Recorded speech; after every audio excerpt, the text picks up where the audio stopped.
afternoon, Mr. President. Hello, everybody. How you doing? Did you ever think you'd be senior press coming to watch someone get a shot in the old days? Me either. At any rate, like I did in my first and second COVID-19 vaccination shot, I'm about to get my booster shot and do it publicly. That's because the Food and Drug Administration, the FDA, the Center for Disease Control and Prevention, the CDC, looked at all the data, completed their review, and determined the boosters for the Pfizer vaccine, others will come later, maybe, I assume, but the Pfizer vaccine are safe and effective. They've had all the data they need. And last week, they laid out who is eligible for those boosters for now. You're eligible for a booster if it's been 6 months since your second Pfizer shot, and if you fall into one of these categories. People over 65, which is hard to acknowledge, adults, I'm only joking, folks, adults with certain underlying health conditions like diabetes and obesity, and those who are at increased risk of COVID-19 because of where you work or where you live, like healthcare workers, teachers, first responders, grocery store clerks. If you fall into these categories, you're eligible for the booster.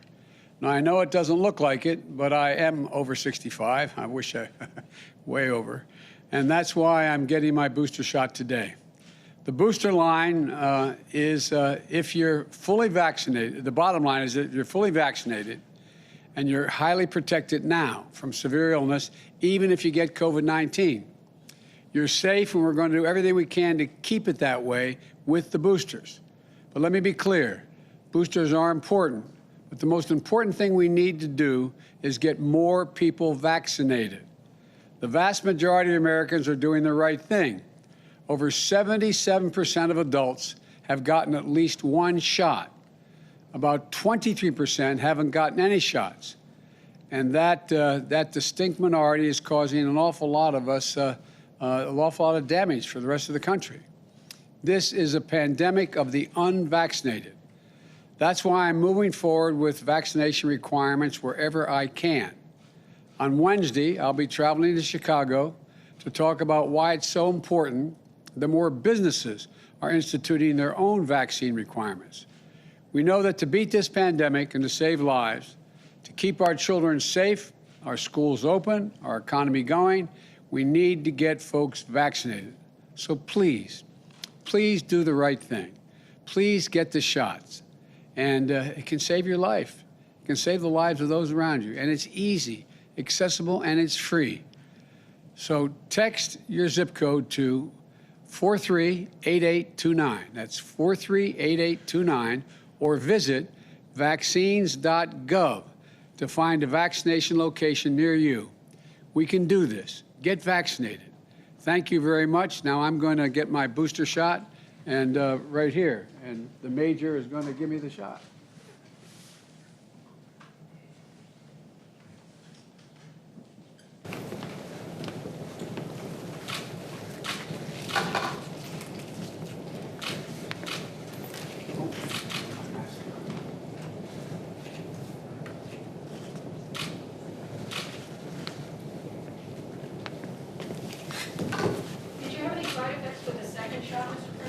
No, I haven't any side effects the first or the second shot, thank goodness.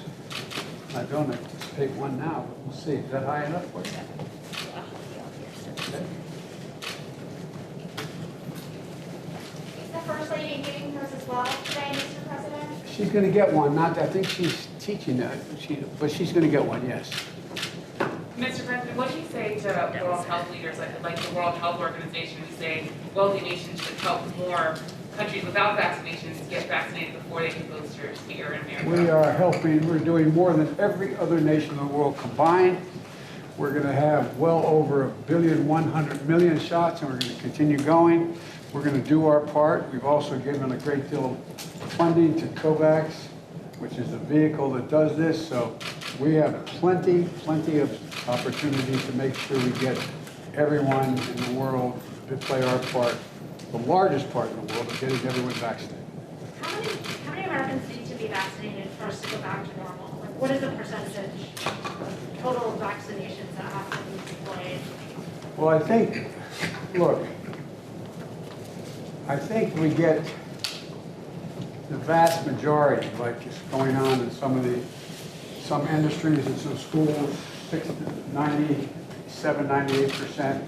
I think we're awful close. And, but I'm not the scientist. I think, but one thing for certain, a quarter of the country can't go unvaccinated and us not continue to have a problem. Any progress on a reconciliation deal today, Mr. President? How close do you think you are? You know me, I'm more an optimist. I think things are going to go well. I think we're going to get it done. And but I have meetings tonight, tomorrow, and for the next little bit.